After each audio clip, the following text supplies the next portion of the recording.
अस्सलाम वालेकुम। कैसे हो बच्चों? आप सब अच्छे तो हो ना? क्या आप अगली कहानी सुनने के लिए तैयार हैं? इंशाअल्लाह आज मैं आप सभी को इस्लाम के सबसे महान पैगंबर के बारे में बताऊंगा। ये कहानी है पैगंबर मोहम्मद सल्लल्लाहु अलैहि सलाम की। बच्चों, क्या आप तैयार हैं? अब ध्यान से सुनिए। बिस्मिल्लाह। पैगंबर मोहम्मद सल्लल्लाहु अलैहि सलाम का जन्म हुआ। काफी समय पहले एक बार अरेबिया राज्य से काफी दूर अब्दुल्ला नाम का एक आदमी रहता था, जो अब्दुल मुत्तलिब का बेटा था। वो मक्का में रहने वाला एक भूतपूर्व नेता थे। उनकी शादी एमिना से हुई थी, जो अब्दुल बहाना की बेटी थी। पर शादी के बाद अब्दुल्ला एमिना के साथ ज्यादा समय तक नहीं रह सके। उन्हें कुछ व्यापारियों के साथ एक लंबी यात्रा पर अजा के ओर जाना था। 1 महीने के बाद अब्दुल्ला की मौत हो गई, क्योंकि वो अपने कारवां से बिछड़ गए थे। एमिना उस समय गर्भ से थी। एक बार उन्हें सपने में एक आवाज सुनाई दी, जो बच्चा तुम्हारे गर्भ में पल रहा है, वो एक दिन सभी का नेतृत्व करेगा। उनका नाम मोहम्मद रखना। इस घटना के बाद एमिना के जीवन में कई चमत्कार हुए। 1 महीने बाद उन्होंने एक बच्चे को जन्म दिया। उस बच्चे के जन्मोपरांत आकाश से रोशनी की चमकीली किरणें हर तरफ छा गईं। उनके जन्म के समय कई बड़े चमत्कार हुए। उस महान पैगंबर के जन्म के समय शहर के लोग जिन पत्थरों की प्रतिमाओं की इबादत किया करते थे, वो सब टूटकर चकनाचूर हो गई। जब लोगों ने यह देखा, तो वो सभी प्रतिमाओं के टुकड़े उठाकर वापस जगह पर रखने लगे। पर प्रतिमा वापस गिर गई, जमीन पर नहीं बल्कि उनके चेहरों पर। वहीं पास के एक मंदिर में रखी ज्वाला, जो हजारों सालों से जल रही थी, वो अचानक अपने आप बुझ गई। ऐसा इतिहास में पहली बार हुआ था। वहीं पास में स्थित कुछ इमारतें थीं, जिनमें से 14 इमारतें जमीन में धराशायी हो गईं और उनके टुकड़े टुकड़े हो गए। और पास की नदियां अचानक सूख गईं और हजारों साल से सूखी सामोआ नदी पानी से लबालब भर गई। कुछ सालों तक पैगंबर अपनी मां के साथ रहे। उस समय एक चलन था, जिसके अंतर्गत राज्य के सभी लड़कों को कुछ साल तक रेगिस्तान में रहना पड़ता था। ऐसा माना जाता था कि रेगिस्तान का वातावरण उनके लिए अच्छा होता था। वहां रहने वाली औरतें उन बच्चों को अपने साथ रेगिस्तान में ले जाती थीं। पहले तो पैगंबर को अपने साथ रखने की किसी की भी हिम्मत नहीं हुई। आखिरकार हलीमा नाम की एक नेक औरत उन्हें अपने घर में रखने को तैयार हो गई। हलीमा और उसका पति हडिथ रेगिस्तानों में रहते थे, मक्का से मीलों दूर। वो दोनों गरीबी में जीवन बसर करते थे। अपने जीवन का अंत देखना उनके लिए एक संघर्ष था। उन दोनों का एक बच्चा और भी था, जो पैगंबर की उम्र का था। वहां ऊंटों के जरिए बड़ी मुश्किल से ही दूध मिलता था। उनकी भेड़ें काफी कमजोर थीं। वे सब अपने जानवरों और बच्चों की देखरेख करने में भी संघर्ष कर रहे थे। पर जब पैगंबर मोहम्मद सल्लल्लाहु अलैहि सलाम उनकी जिंदगी में आए, तब से उनके जीवन में सुख और समृद्धि ने दस्तक दी। पैगंबर के यहाँ आने के बाद बूढ़ी ऊँटनी भी अब ढेर सारा दूध देने लगी। भेड़ें भी तंदुरुस्त हो गईं और ताड़ के सारे पेड़ खजूरों से लद गए। एक दिन हलीमा और हेडिथ अपने घर के पीछे अपनी भेड़ें देखने गए। उसी समय पैगंबर और उनका मुंह बोला भाई कुछ बच्चों के साथ वहीं खेल रहे थे। तभी वहां एक आदमी खेलते हुए बच्चों के पास आया। फिर वो छोटे पैगंबर के करीब पहुंचा। बच्चों को उस अजनबी का हाव भाव कुछ अजीब लगा, तो उन सभी ने खेलना बंद किया और उस इंसान को निहारने लगे। उस अजनबी ने अपना हाथ घुमाया और तभी पैगंबर बेहोश होकर जमीन पर गिर पड़े। अब सारे बच्चे घबरा गए थे। कुछ बच्चे तो वहां से भाग खड़े हुए, पर कुछ वहां खड़े होकर देख रहे थे कि यहाँ क्या होने वाला है। फिर उस अजनबी ने कुछ चमत्कार किया और पैगंबर का सीना फाड़ दिया। उस समय बच्चा बेहोश था, उसे किसी भी दर्द का एहसास नहीं हो रहा था। बच्चों ने देखा तो वो काफी सहम गए। वे सभी वहां से चिल्लाते हुए अपने घर की तरफ भागे, कोई मोहम्मद को मार रहा है। उस अजनबी ने पैगंबर के दिल को बाहर निकाला। फिर उस अजनबी ने पैगंबर के दिल में मौजूद सारे काले धब्बे निकालकर फेंक दिए। वो काला धब्बा इंसान को शैतान बनाता था। फिर उस आदमी ने पैगंबर के दिल को जमजम के पवित्र पानी से साफ किया, जो वो एक सोने के कटोरे में लेकर आया था। इसके बाद उसने बच्चे के सीने में वापस उसका दिल डाल दिया। इसके बाद जल्द ही पैगंबर होश में आ गए और वो फरिश्ता वहां से गायब हो गया। इस घटना के बाद हलीमा ने पैगंबर को उसके घर वापस भेजने का फैसला किया। पैगंबर के दादा अब्दुल मुत्तलिब ने पैगंबर का तहे दिल से स्वागत किया। अब्दुल मुत्तलिब काबा के पास ही बैठना पसंद करते थे और वो वहां किसी को बैठने की अनुमति नहीं देते थे। उनके बगल की जगह हमेशा खाली रहती थी, पर अब्दुल मुत्तलिब छोटे बच्चे से बहुत प्यार करते थे। जब पैगंबर 6 साल के थे तब उनकी मां की मौत हो गई। उसके बाद पैगंबर की देखरेख उनके दादा ने ही की। जब पैगंबर 8 साल के थे तो अब्दुल मुत्तलिब को एहसास हुआ कि उनकी मौत भी करीब है। इसलिए उन्होंने अपने बेटे अबू तलूक से अपने मौत के बाद पैगंबर की देखरेख करने का वादा लिया और पैगंबर के दादा की भी मौत हो गई। पैगंबर की देखरेख उनके चाचा के हाथ में थी। अबू तलूक एक गरीब आदमी था। इसके बाद भी वो बच्चे को अपने घर ले गया। उसने और उसकी पत्नी ने पैगंबर की देखरेख में कोई कसर नहीं छोड़ी। जब पैगंबर बड़े होने लगे तो उनका अच्छा व्यवहार देखकर अबू तलूक आश्चर्यचकित हो गए। जल्द ही पैगंबर की लोगों में एक अलग इज्जत बन गई। जो सबकी परवाह करते, वो ईमानदार थे, वो दयालु थे। वो जहां भी जाते मक्का के निवासी उनकी इज्जत किया करते थे। अल अमीन कह के बुलाते थे, जिसका मतलब था भरोसेमंद इंसान। पैगंबर मोहम्मद सल्लल्लाहु अलैहि सलाम सभी से घुल मिल जाते, पर वो अपने चाचा के बच्चों तलूक, अकील और जावा से बेशुमार मोहब्बत किया करते थे।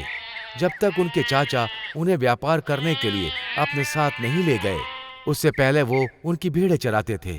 काम से उन्हें कड़ी मेहनत करने और काम में ईमानदारी की सीख मिली। उनकी जिम्मेदारी लेने की खासियत ने उन्हें मक्का के लोगों में एक खास जगह दिलाई। एक बार की बात है, पैगंबर अपनी भेड़ें लेकर खदीजा शहर में रहने वाली एक औरत के पास पहुंचे। वो औरत एक व्यापारी थी। वो बेन असफ खान से ताल्लुक रखती थी। वो 2 बार पहले शादी कर चुकी थी, पर दुर्भाग्य से उसके दोनों पति की मौत शादी के कुछ दिन बाद ही हो गई थी। खदीजा एक महत्वाकांक्षी औरत थी। वो कड़ी मेहनत करती थी। वो कारवां के अधिकारियों और लोगों से अपना काम कराती थी। एक दिन उसने ऐलान किया कि वो किसी स्थानीय इंसान को ढूंढ रही है जो एक जरूरी कारवां लेकर सीरिया जाए। उसने ऐलान किया कि जो भी उसका काम करेगा वो उस शख्स को 2 ऊंट उपहार के तौर पर देगी। पैगंबर, जिनकी उम्र अब 25 साल हो गई थी, वो अब भी अपने चाचा के साथ रहते थे। पैगंबर के लिए उस औरत का ऐलान एक सुनहरा अवसर था, जिससे वो धन कमाते और सारी दुनिया घूम लेते। पैगंबर उस औरत से मिलने पहुंचे और उसके प्रस्ताव को स्वीकार कर लिया। खदीजा ने फैसला किया कि वो अपने किसी मुलाजिम को पैगंबर के पीछे भेजेगी, जो पैगंबर पर नजर रखेगा। खदीजा ने पैगंबर को कारवां के साथ साथ लोगों और जानवरों का नेतृत्व करने का भी काम सौंप दिया। और उस दिन पैगंबर सीरिया की तरफ निकल पड़े। ये एक लंबी और यादगार यात्रा साबित होने वाली थी। बच्चों, क्या यह कहानी आपको पसंद आई? अगर आपको पसंद आई हो तो कृपया लाइक बटन दबाएं। बेल आइकन दबाना ना भूलें ताकि आप हमारे अगले वीडियो को देखने से वंचित न रह जाएं। इंशाअल्लाह अगले वीडियो में मैं आपको पैगंबर मोहम्मद सल्लल्लाहु अलैहि सलाम की कहानी का दूसरा भाग सुनाऊंगा। आज के लिए बस इतना ही। Good bye.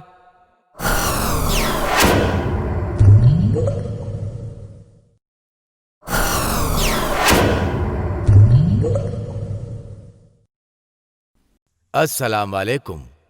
कैसे हो बच्चों? आप सभी अच्छे हो ना? क्या आप अगली कहानी सुनने के लिए तैयार हैं? पिछले एपिसोड में देखा कि कैसे पैगंबर मोहम्मद सल्लल्लाहु अलैहि सलाम का जन्म हुआ। इंशाअल्लाह मैं आज आपको बताऊंगा कि कैसे अल्लाह और कुछ लोगों की मर्जी से पैगंबर का निकाह खदीजा वहाना से हुआ।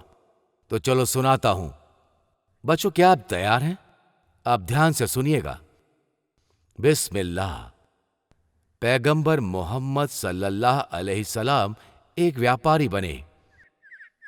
पिछले एपिसोड में हमने देखा कि कैसे पैगंबर मोहम्मद सल्लल्लाहु अलैहि सलाम का पालन पोषण हुआ। वो मक्का राज्य में एक इज्जतदार शख्सियत बनकर उभरे। पैगंबर ने खदीजा के साथ व्यापार शुरू किया और उनके व्यापारियों के साथ सीरिया के लिए एक लंबी यात्रा पर निकल पड़े। खदीजा ने अपने कुछ भरोसेमंद मुलाजिमों को पैगंबर के साथ भेजा, जो पैगंबर पर नजर रख रहे थे। सीरिया के रास्ते में पैगंबर ने कई नए शहर और अंत में वो सीरिया पहुंच गए। पैगंबर ने वहां का बाजार देखा तो वो आश्चर्यचकित रह गए। वहां के बाजार मक्का से काफी विशालकाय थे और वहां लोगों की भारी भीड़ भी थी। पैगंबर और उनके सहयोगियों ने अपने माल का प्रदर्शन किया और जल्द ही वहां लोगों की भीड़ लग गई। लोग पैगंबर के आचरण को देख काफी प्रभावित थे। लोगों को उनके साथ व्यापार करना अच्छा लगने लगा। उन सभी ने अपना सारा माल पहले ही दिन बेच दिया। अगले दिन जब पैगंबर बाजार में घूम रहे थे, वो वहां बेचे जाने वाले उत्पादों को देख काफी प्रभावित हुए। उन्होंने एक तरकीब सोची। उन्होंने वहां से कुछ सामान खरीदा जो मक्का में बेचकर उसे काफी मुनाफा दिला सकता था। जब वापस लौटने का समय आया तो ऊंटों के पीठ पर नया माल लदा हुआ था और वो सीरिया छोड़ निकल पड़े।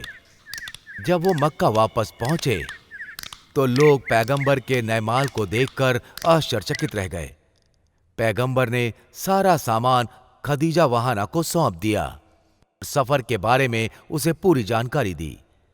जब वो घर से चले गए तो खदीजा ने अपने मुलाजिम को बुलाया और पैगंबर के बारे में पूछा। मैंने इतना ईमानदार इंसान कभी नहीं देखा, मुलाजिम ने जवाब दिया। उसने मुझे इज्जत बख्शी, वो सभी पर मेहरबानी करता है। उसे सीरिया के व्यापारी भी बहुत पसंद करने लगे थे। उसने हमारा सारा माल आसानी से बेच दिया। फिर उन्होंने कमाए हुए पैसों से वहां का दूसरा माल खरीदा जिसे हम यहां बेच सकते हैं और हमें उससे दुगना मुनाफा मिलेगा। खदीजा पैगंबर की सूझबूझ से काफी प्रभावित हुई।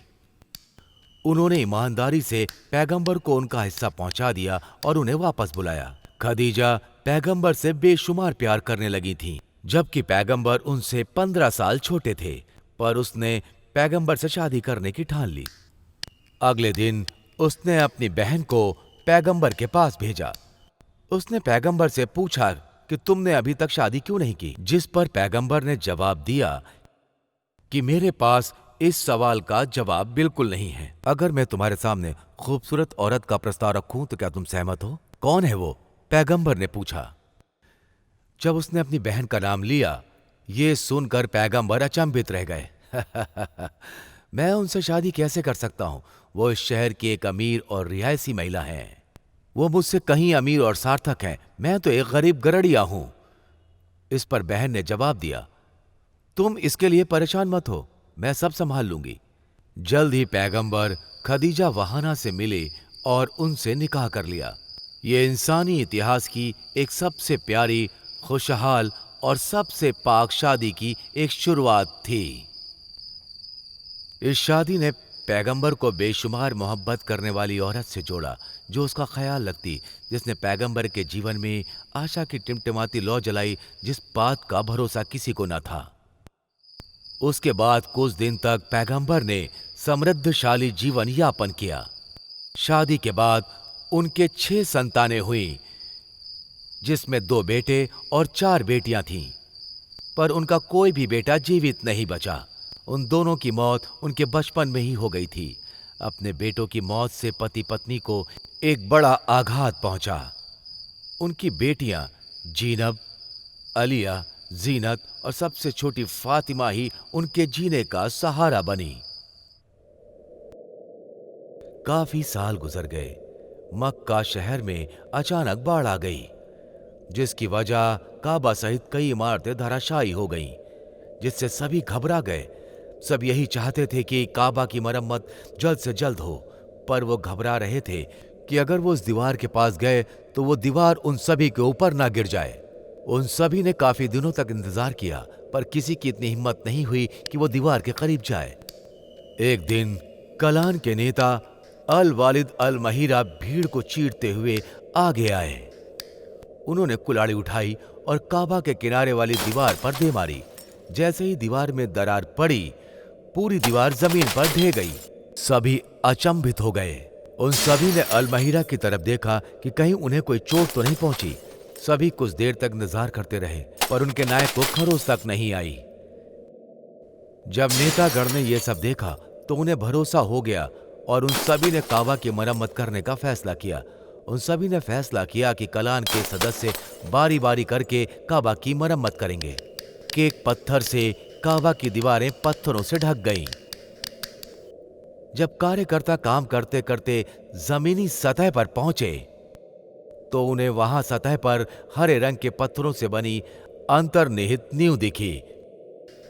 फिर उन सभी ने काबा को दोबारा बनाना शुरू कर दिया। एक एक करके वे सभी पत्थर लेकर आते। निर्माण का काम आधा हो चुका था। अब उस पाक काले पत्थर को उसकी जगह पर रखने का समय था। तब सभी कलान समूह के नेता विचार विमर्श करने पर सामने आए। उन सभी में इस पाक काले पत्थर को कौन उस जगह पर स्थापित करेगा, दूसरे समुदाय के नेताओं में अपने हक को लेकर विवाद होने लगा और जल्दी ये विवाद एक गंभीर चिंता का विषय बन गया। तो सब ने मिलकर फैसला किया कि इस समस्या का समाधान पैगंबर मोहम्मद सल्लल्लाहु अलैहि सलाम की सलाह से होगा। पैगंबर ने इस बारे में तनिक सोचा और बोले, मेरे लिए एक बड़ी चादर लाई जाए। जब वे सभी चादर लेकर आए, पैगंबर ने उसे जमीन पर बिछा दिया और काले पत्थर को चादर के बीच रख दिया। फिर बोले, कलान के सभी नेता एक एक करके यहां आए और चादर का हर एक कोना पकड़े।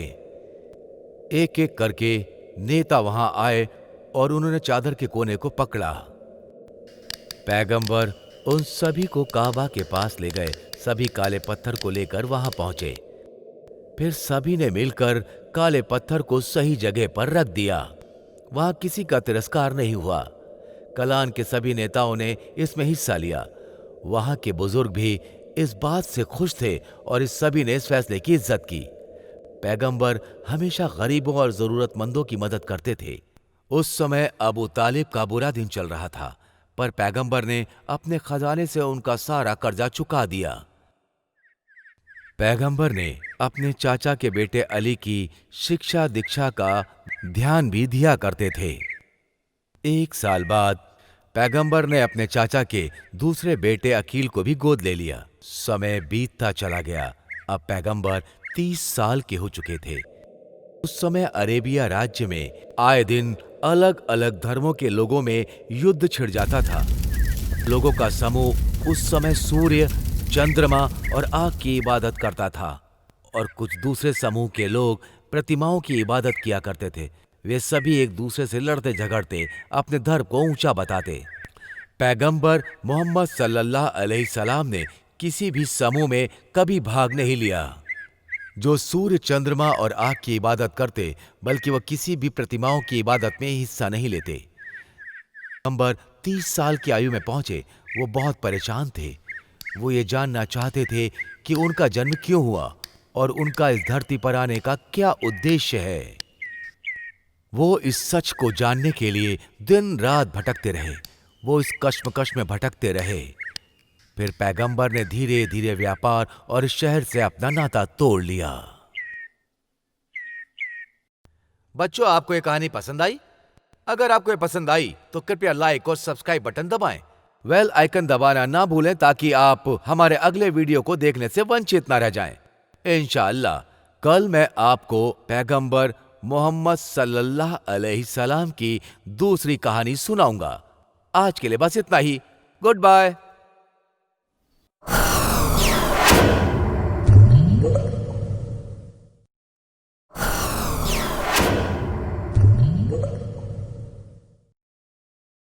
अस्सलाम वालेकुम। कैसे हो बच्चों? आप सब अच्छे हो ना? अगली कहानी सुनने के लिए तैयार हैं? इंशाअल्लाह आज मैं आप सबको कहानी सुनाने जा रहा हूं एक महान इंसान पैगंबर मोहम्मद सल्लल्लाहु अलैहि सलाम की। आप सब तैयार हो बच्चों? आप ध्यान से सुनिएगा। बिस्मिल्लाह। तो ये कहानी है पैगंबर मोहम्मद सल्लल्लाहु अलैहि सलाम की। पिछले कई हफ्तों से पैगंबर जब सोते तो उन्हें अजीब अजीब सपने दिखाई देते और उन्हें अजीब आवाजें सुनाई देती। वो ठीक से सो नहीं पाते। ये घटनाएं उनके दिमाग को व्याकुल कर रही थीं। जब उन्होंने इस बारे में अपनी पत्नी को बताया, उन्होंने पैगंबर को विश्वास दिलाया कि ये सपने उनको नुकसान नहीं पहुंचाएंगे। एक रात पैगंबर मोहम्मद सल्लल्लाहु अलैहि सलाम हरेम पहाड़ियों के पास रात में गुजर रहे थे और अपने जीवन का लक्ष्य पता लगाने की कोशिश कर रहे थे। उसी रात जब वो अकेले इबादत कर रहे थे, तभी पैगंबर ने अपने सामने एक इंसान रूपी रोशनी देखी। वो फरिश्ता धीरे धीरे पैगंबर के पास आया और उसे एक पत्र देते हुए पढ़ने का निर्देश सुनाया। पैगंबर कभी मदरसा नहीं गए थे, इसलिए वो पढ़ने में असमर्थ थे। उन्होंने ईमानदारी से जवाब दिया कि मैं पढ़ नहीं सकता। तब फरिश्ते ने पैगंबर के कंधे को पकड़ा और जोर से दबाया। फिर उन्होंने पैगंबर को पढ़ने का निर्देश सुनाया। पर पैगंबर कैसे पढ़ सकते थे जबकि उन्होंने कहीं मदरसे में पढ़ाई नहीं की थी। उन्होंने दोबारा फरिश्तों को वही जवाब दिया। फिर फरिश्ते ने पैगंबर का कंधा और भी जोरों से दबाया, जिससे वो सांस नहीं ले पा रहे थे। उन्होंने फिर से पढ़ने का निर्देश दिया। पैगंबर अब पीड़ा की गिरफ्त में थे, उन्हें दर्द हो रहा था। वो संघर्ष करते हुए बोले, मैं ये कैसे पढ़ सकता हूं? उसके बाद फरिश्ते ने पैगंबर को और जोर से पकड़ा। पैगंबर को लगा जैसे वो बेहोश हो जाएंगे। फरिश्ते ने फिर से पढ़ने को कहा, तुम्हारे खुदा अल्लाह जिसने इंसान की रचना की है, जो इंसान के खून के एक एक कण में बसता है, वही तुम्हें तालीम देगा, कलम से लिखने की तालीम और सब कुछ पढ़ने की तालीम। तब पैगंबर ने तहे दिल से उनके शब्दों को दोहराना शुरू किया। उन्होंने कहा, पैगंबर ने फिर उसी बात को दोहराया, मैं कैसे पढ़ सकता हूं? जाने से पहले फरिश्ते ने कहा, मैं गैब्रियल फरिश्ता हूं और तुम खुदा के दूत मोहम्मद हो। इस घटना को देख पैगंबर अचंभित थे। वो किसी तरह घर पहुंचे। अपने घर में कदम रखते ही उन्होंने अपनी पत्नी से कहा, मुझसे लिपट जाओ, मुझसे लिपट जाओ। उनकी पत्नी ने भी वैसा ही किया जैसा उन्होंने करने को कहा। उन्होंने पैगंबर को एक वस्त्र से लपेट दिया, जिससे उनका डर चला गया। बात खत्म करने के बाद उन्होंने अपनी पत्नी से कहा, अगर तुम्हें लगता है कि मैं पागल हो गया हूं, अल्लाह तुम्हें माफ करेंगे। ऐसा उनकी पत्नी ने कहा। वो कभी ऐसी घटना दोबारा नहीं होने देंगे। तुमने सच कहा है, तुम ईमानदार और भरोसेमंद हो, तुम लोगों की मदद करते हो। फिर वो अपने एक दूर के भाई वनाका एमिनोफेल के पास पहुंची, जो बूढ़े और अंधे थे, लेकिन उन्हें सारी घटना के बारे में पता था। उन्होंने उन्हें अरेबिक में समझाया। जब उन्होंने अपने भाई को घटित घटना के बारे में बताया तो वो रो पड़े और चीखने लगे, पाक पाक, ये एक पाक आत्मा है जो मोसेस से आ चुकी है। वो पैगंबर और उसके लोगों के लिए आई है। उससे कहना कि अपने दिल को मजबूत रखे और डरे भी ना। पैगंबर को जीवन भर ऐसे रहस्यमयी संदेश मिलते रहे। वो एक यादगार घटना थी जो उनके समर्थकों द्वारा लिखी गई थी। पैगंबर जानते थे कि लोग उनसे खुदा द्वारा दिए निर्देशों को सुनने के लिए एकत्रित हुए हैं और उन्होंने लोगों को वही संदेश सुनाया जो खुदा ने निर्देश दिया था।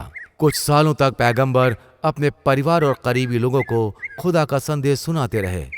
पहली औरत जो अल्लाह उहाना की इबादत करने लगी वो उनकी पहली पत्नी खदीजा थी। पहला बच्चा जिसने इबादत शुरू की वो उनका भतीजा अली था और जो पहला निवासी था वो था उनका नौकर ज़ईद। उनका मित्र अबू बकर पहला वयस्क इंसान था जिसने खुद को परिवर्तित किया था। कई सालों के बाद पैगंबर ने अपने बारे में कहा कि मैं किसी को भी इस्लाम के बारे में नहीं बताऊंगा सिवाय अबू बकर के। उसके बाद पैगंबर को ये अधिकार दिया गया कि वो खुलकर लोगों का मार्गदर्शन करें। दिन ब दिन पैगंबर मोहम्मद कठिन परिश्रम करते रहे और लोगों को खुदा की इबादत करने की सलाह देते रहे। पैगंबर लोगों को मूर्तियों की इबादत ना करने का संदेश देते और लोगों को पाक कुरान के बारे में समझाते रहे। उस समय मक्का में कई समुदाय के लोग रहते थे, जिसमें कुरैशी समुदाय सबसे ताकतवर था। इस समुदाय से ताल्लुक रखने वाले लोग पैगंबर के संदेशों को दरकिनार करते, उन पर ध्यान नहीं देते और यही सोचते कि वो एक अकेला इंसान है।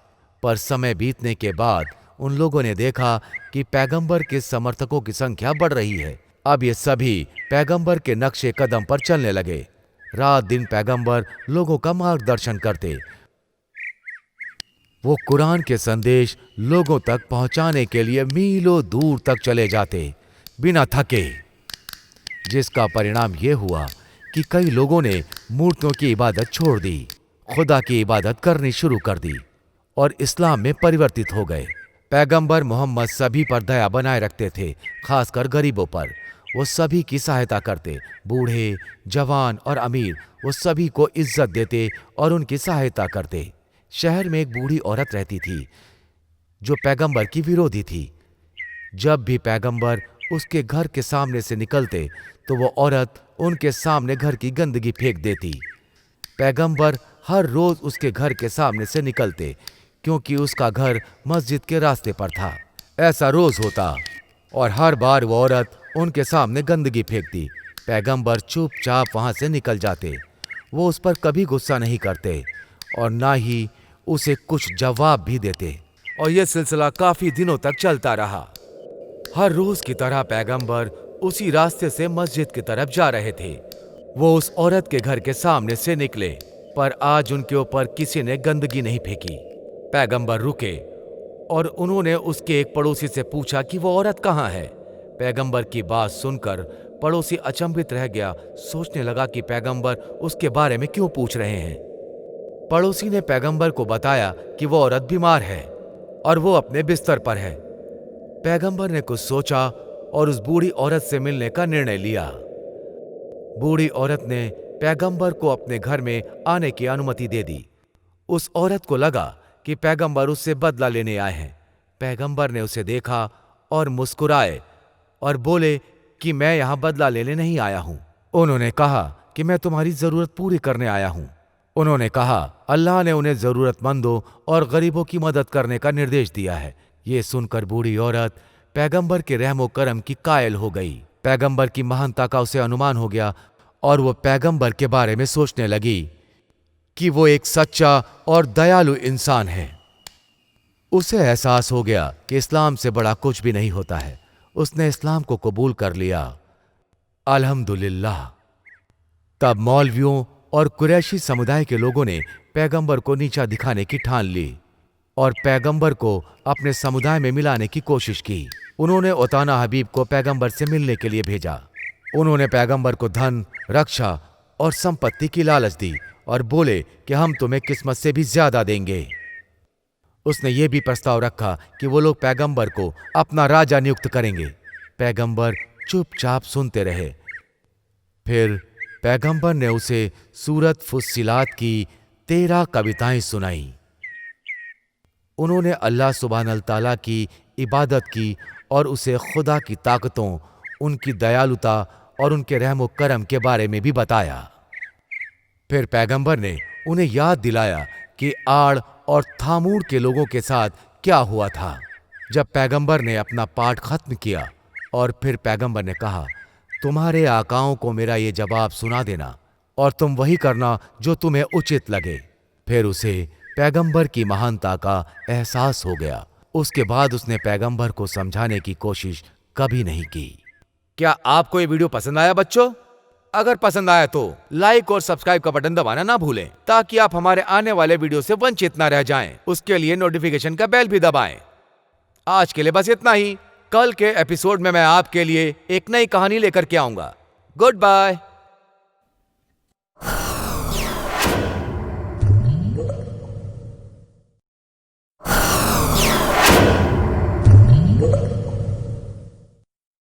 अस्सलाम वालेकुम। कैसे हो बच्चों? आप सब अच्छे हो ना? अगली कहानी सुनने के लिए आप तैयार हैं? इंशाअल्लाह। आज जो कहानी मैं आपको सुनाने जा रहा हूं वो है पहले पैगंबर और कुछ दूसरे पैगंबर की कहानी। तो आप तैयार हो बच्चों? अब ध्यान से सुनिएगा। बिस्मिल्लाह। पैगंबर मोहम्मद सल्लल्लाहु अलैहि सलाम की कहानी। एक रात पैगंबर ने काबा पैदल यात्रा करने का निर्णय लिया। वो रात के समय काबा जाना पसंद करते थे, क्योंकि वहां बिना किसी शोर शराबे के एकांत में इबादत और अनुसरण कर सकते थे। वो कुछ घंटे काबा में बिताते। कभी कभी जब उन्हें नींद आ जाती और वो कब्रगाह के पास ही सो जाते। एक दिन फरिश्ता जिब्रील उनके सामने आया। उसने पैगंबर को अपने हाथ से उठा लिया और उन्हें काबा के दरवाजे पर ले गया, जहां दरवाजे पर एक खूबसूरत सफेद जानवर खड़ा था। वो गधे से आकार में बड़ा था और घोड़े से छोटा था, और उसके पंख बहुत ही सुंदर थे। इस शानदार जीव को बराक कहते थे। जब पैगंबर बराक के पीछे गए तो बराक ने अपनी चाल बढ़ा दी। बराक देखते ही देखते उनकी आंखों से ओझल हो गया। वो जानवर यरूशलेम के पश्चिम दिशा में रफ्तार से निकल पड़ा। कुछ ही देर में वो दोनों यरूशलेम पहुंच गए, जहां पैगंबर ने कुछ पुराने मस्जिद देखे जो धराशायी हो चुके थे। पैगंबर बराक का साथ छोड़ मस्जिद की तरफ चल पड़े।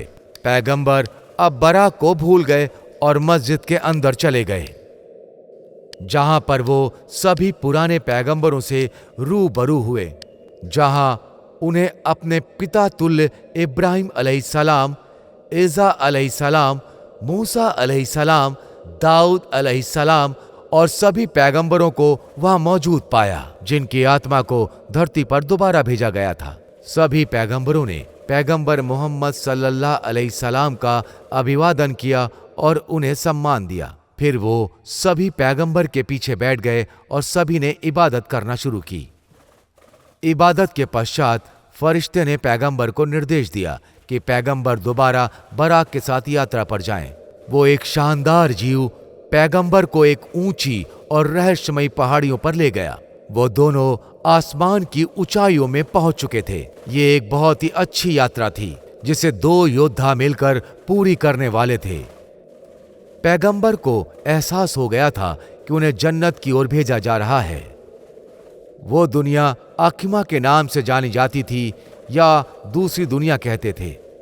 उनका इंसानी रूप वहां पहुंचते ही परिवर्तित होने लगा। फरिश्ता जिब्रील पैगंबर के साथ अपने पंखों का इस्तेमाल करके पंछियों की तरह उड़ने लगे। वो एक एक करके जन्नत की 7 परतों को पार करते गए। जहां जन्नत में पैगंबर ने दोबारा अपने पिता तुल्य पैगंबरों को देखा। जब सभी ने पैगंबर को देखा तो उन्होंने उनका अभिवादन शुरू किया। पैगंबर एक एक सीढ़ी चढ़ते हुए जन्नत के दरवाजे पर पहुंचे। जब वो पिनाकल पहुंचे, जहां उन्होंने बहुत सारे रंगों का एक पेड़ देखा, जिसे सिद्रथुरा अहाडा के नाम से जाना जाता था। इस पेड़ का रहस्य कोई भी नहीं जानता था सिवाय अल्लाह के। पैगंबर वहीं बैठ गए और उन्हें अल्लाह की शक्तियों का और मेहर का एहसास होने लगा, जो सिंदरा मुतहा द्वारा बख्शी गई थी। तभी उन्हें रोशनी का एक जखीरा दिखाई दिया। पैगंबर अचंभित रह गए, जहां उन्हें आवाजें सुनाई देने लगीं। पैगंबर और उनके समर्थकों को दिन में 50 बार इबादत के सारे रिवाज पूरे करने होंगे। पैगंबर मान गए और उस फरिश्ते के साथ वापस लौट पड़े। एक एक परत को पार करते हुए वे नीचे की तरफ उतरने लगे। जब वो जन्नत की सीमा को पार कर रहे थे, तभी उन्हें रास्ते में बूढ़े पैगंबर मूसा अलैहिस्सलाम मिले। पैगंबर मोहम्मद सल्लल्लाहु अलैहि सलाम ने उन्हें खुदा द्वारा दिए गए निर्देशों के बारे में बताया। पैगंबर मूसा अलैहिस्सलाम उनके साथ वापस आने को मान गए और दोनों ने शपथ ली वो अल्लाह द्वारा दिए गए इस निर्देश का पालन करेंगे। पैगंबर ने हामी भरी और दोनों सिंदरा मुंतहा की ओर निकल पड़े। उन्होंने इबादत की संख्या कम करने की गुजारिश की। अल्लाह इस बात को मान गए और दिन में इबादत की संख्या को आधा कर दिया गया। पैगंबर अब खुश थे और उन्होंने अपनी यात्रा दोबारा शुरू की। वो मूसा अलैहिस्सलाम से दोबारा मिले और इबादत की संख्या की घटोतरी के बारे में उन्हें बताया। बूढ़े पैगंबर ने उनसे कहा कि वो अल्लाह से और घटोतरी की गुजारिश करें। पैगंबर मान गए और वापस सिदरा मुंतहा के पास पहुंचे। ऐसा कई बार हुआ और खुदा ने इबादत की संख्या को घटाकर 5 कर दिया। अल्लाह ने कहा कि यही 5 इबादत मेरे लिए 50 इबादतों के बराबर होंगी। और फिर बराक पैगंबर को सुरक्षित काबा लेकर वापस आ गया। यह यात्रा विश्व और मिराज की अनुमति से पूरी हुई। मक्का के समुदाय के नेता पैगंबर को रोकना चाहते थे ताकि वो किसी को यह संदेश ना सुना सके। जो मुसलमान पैगंबर के साथ से हाथ मिला रहे थे वही आज आपस में कत्लेआम मचा रहे थे। स्थिति काफी बिगड़ चुकी थी। जब पैगंबर ने अपने लोगों को पीड़ा में देखा तो उनका दिल बैठ गया। जब स्थिति बद से बदतर होने लगी तो पैगंबर ने अपने समर्थकों को किसी दूसरे देश जाने की सलाह दी जहां उनको ये तकलीफें नहीं उठानी पड़ेंगी। ये उस समय की बात है जब पड़ोसी देश अल्विस्त्रिया की कमान निगास नाम के एक राजा के हाथों में थी। राजा निगास एक चालाक शासक था जो अपनी जनता से बहुत प्यार करता था। पैगंबर को खबर थी कि इस राजा के राज्य में प्रजा सुरक्षित है। पैगंबर ने राजा को एक संदेश भिजवाया और अपने लोगों के लिए सुरक्षा मांगी। उन्होंने कुछ परिवार को अल्बिस्त्रिया जाने का निर्देश दिया।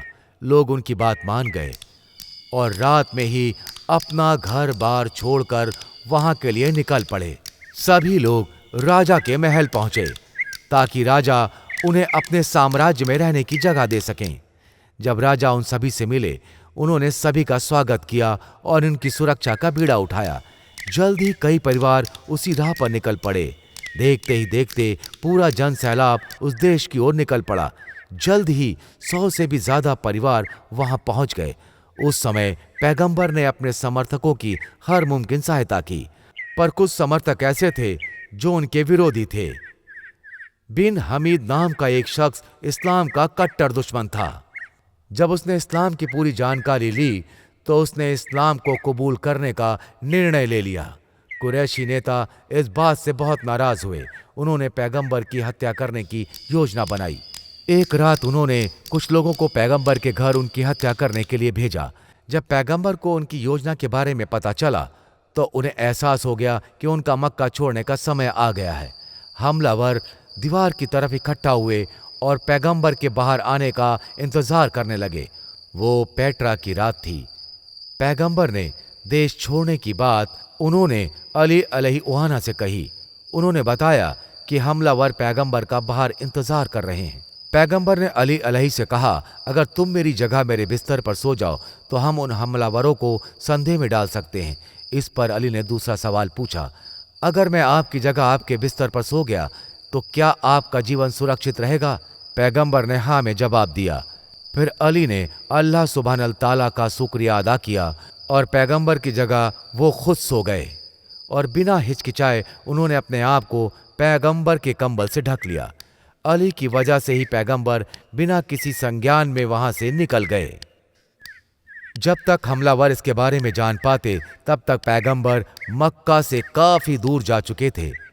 पैगंबर मदीना पहुंचे और अपने लोगों के साथ वहीं अपना जीवन जीने लगे। पैगंबर वहां मुस्लिम समुदाय के कुछ लोगों के और अपने परिवार के साथ 3 साल तक रहे। उस समय पैगंबर और उनके समर्थक बंद जगह पर ही रहते। बाहर की दुनिया में इस्लाम का प्रचार नहीं हो पा रहा था। 3 साल बाद पैगंबर और उनके परिवार पर बंदिशें हटा दी गईं और पैगंबर मक्का वापस आ गए। उसी बीच पैगंबर के चाचा अबू तालिब और बेगम खादिजा की मौत हो गई थी। पैगंबर ने अपने दुश्मनों से बचने के लिए अपना सब कुछ खो दिया, जबकि खादिजा उनकी एक अच्छी सहायक थी। उनकी मौत से पैगंबर कई महीनों तक सदमे में रहे, पर पैगंबर ने इस्लाम का प्रचार प्रसार करना कभी नहीं छोड़ा। कभी कभी वो अपने समर्थकों को भी इस्लाम के प्रचार में भेजते।